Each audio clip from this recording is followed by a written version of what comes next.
በቁጣ ወይም በስሜት ላይ ሆነህ አንድ ቃል ተናግረህ ከዚያ እንዴት እንደዚህ ያልኩኝ ብለህ ተጸጽተህ ታውቃለህ? ቃልህ ችግር ውስጥ ካስገባህ ብቻህን አይደለም። ቃላት በየቀኑ ከአፋችን ይወጣሉ። አንዳንዶቹ ሰውን ያበረታታሉ፣ ሌሎቹ ግን ልብን ያቆስላሉ። አንዳንድ ቃላት ፈውስ ያመጣሉ፣ ሌሎችን ግን ጥፋትን። መጽሐፍ ቅዱስ ቃላችንን ቀላል ነገር አድርጎ አያይም። በመጽሐፈ ምሳሌ ምዕራፍ 18 ቁጥር 21 ላይ ሞትና ሕይወት በምላስ እጅ ናቸው ይላል።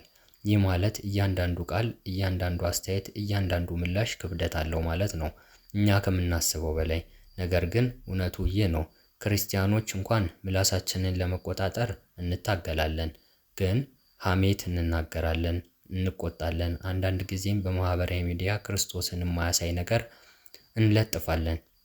ስለዚህ ዛሬ በጽማዊ ቤት ስንቆይ በመጽሐፍ ቅዱስ ምላሳችንን እንዴት እንደምንቆጣጠር ምን እንደሚያስተምረን እንመለከታለን። በራሳችን ኃይል ብቻ ሳይሆን በእግዚአብሔር ጥበብና በመንፈስ ቅዱስ እርዳታ። ሰላም እግዚአብሔር ከሁላችን ጋር ይሁን። የምንናገረው ነገር ልባችንን ያሳያል። ጌታ ኢየሱስ ክርስቶስ በሉቃስ ወንጌል ምዕራፍ 6 ቁጥር 45 በልብ ሞልቶ ከተረፈ አፍ ይናገራል ብሎ ተናግሯልና። ይህ ማለት ቃላችን በውስጣችን ያለውን ሁኔታ ያሳያል ማለት ነው። ቁጣ፣ ትዕቢት፣ ቅናት፣ ፍርሃት ወይም ደግሞ ህመም በልባችን ካለ በቃላችን ይገለጻል። አፋችን በቀላሉ ልባችንን ይገልጻል። ስለዚህ መፍትሄው በተሻለ መንገድ ልናገር ማለት ብቻ አይደለም፣ እግዚአብሔር ልባችንን እንዲለውጥ መፍቀድ ጭምር ነው እንጂ። ምላስ ትንሽ ቢሆንም ታላቅ ኃይል አለው።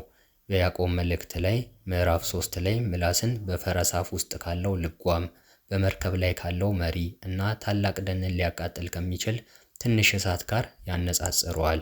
አንድ ክፉ አስተያየት ግንኙነትን ሊያፈርስ ይችላል። አንድ የተናደደ መልእክት ወዳጅነትን ሊያቋርጥ ይችላል። አንድ ሐሜት የሰውን ስም ሊያጠፋ ይችላል። ቃላት ተናግረን አይጠፉም ወይም እንደሚረሳ አይደሉም። በሰዎች ልብ ላይ ምልክት ይተዋሉ። የያዕቆብ መልእክት ላይ ምላስ እሳት ነው ይላል። ካልተቆጣጠርነው ሊያቃጥል፣ ሊያቆስል እና ሊያጠፋ እንደሚችል ጽፎልናል። ከአንዳንድ አፍ ምስጋና፣ ስድብ ሲወጣ እግዚአብሔርም አይደሰትም። እሁድ በቤተ ክርስቲያን እግዚአብሔር ይመስገን እንላለን። ሰኞ ግን በቤት ወይም በስራ ቦታችን ላይ በቁጣ እንናገራለን። አንዳንድ ጊዜ እግዚአብሔር ይባርከህ እንላለን። ከጥቂት ደቂቃ በኋላ ግን ሰውን በማቃለል ከፍ ዝቅ አድርገን እንሳደባለን። ዛሬ ምላሳችን እንዴት ያልተቆጠበ እንደሆነ እንመለከታለን። ይህም ብቻ አይደለም፣ የመፍትሄም ሀሳብ እናስቀምጣለን። ሐሜት ነው አንደኛው። ምላሳችን ያልተቆጠበ መሆኑን ከሚናገሩን ወይም ደግሞ ከምናይባቸው ምልክቶች መካከል ሐሜት በመጀመሪያ ላይ ተቀምጧል። ሰው በሌለበት ስለ እርሱ የሚያቃልል ነገር መናገር ነው። መጽሐፈ ምሳሌ ቁጥር 28 በምዕራፍ 16 ላይ ሐሜተኛ ጓደኞችን ያለያያል ይላል። ዛሬ ሐሜት በሹክሹክታ ብቻ አይቀርም። በፖስት፣ በኮሜንት፣ በማጋራት እና በመልእክት ይሰራጫል። ዲጂታል ላይ ሐሜት ሆኗል ማለት ነው።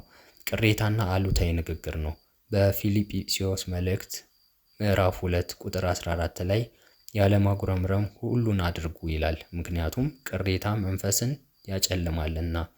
ቁጣ የተሞላበት ንግግር መጽሐፈ ምሳሌ ምዕራፍ 15 ቁጥር 1 ለስላሳ ወይም የለዘበች መልስ ቁጣን ያርቃል፣ ሸካራ ቃል ግን ቁጣን ታስነሳለች ይላል።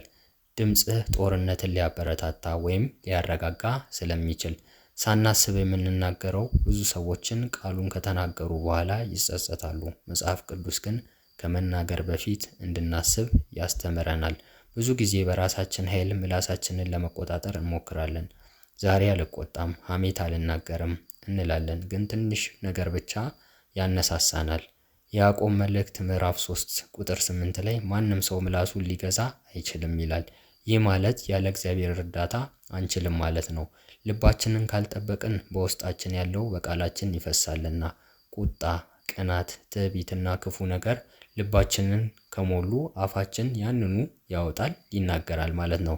እንግዲህ አፋችንን እንዴት እንዳልተቆጣጠረን ከላይ በጠቀስናቸው ነገሮች ካየን የመፍትሄ ሀሳብን አስቀምጠን ንግግራችንን ለመግራት የሚያስችሉ መጽሐፍ ቅዱሳዊ ሀሳቦችን እነሆ አሁን እንመለከታለን።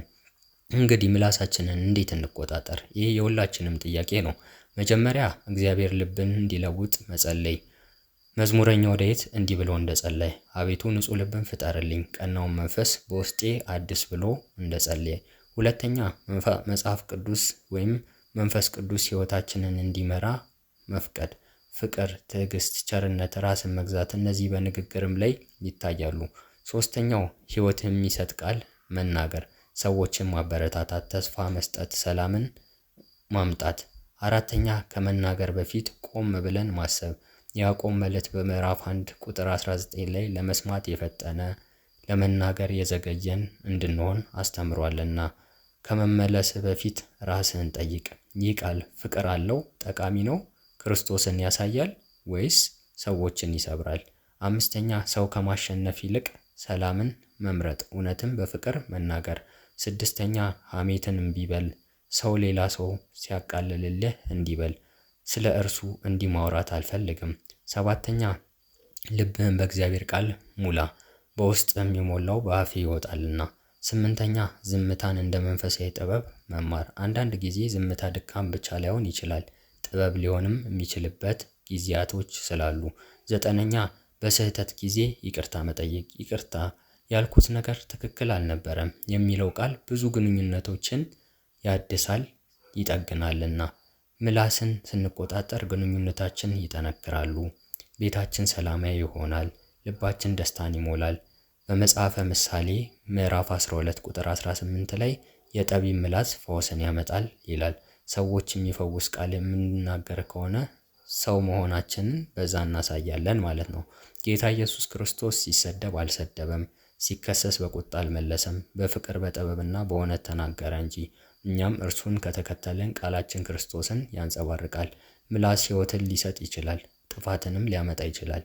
ነገር ግን እግዚአብሔር ልባችንን ሊለውጥ ቃላችንን ይለወጣል አንድ ላይ። ስለዚህ ዛሬ እንዲህ ብለን እንጸልይ። አቤቱ ሕይወትን የሚሰጥ ቃል እንድንናገር እርዳን። አሜን። ቪዲዮውን ላይክ፣ ሰብስክራይብ በማድረግ እንዲሁም ለሌሎቹ በማጋራት እንዲማሩበት ያደርጉ። ሰላም እግዚአብሔር ከሁላችን ጋር ይሁን። አሜን።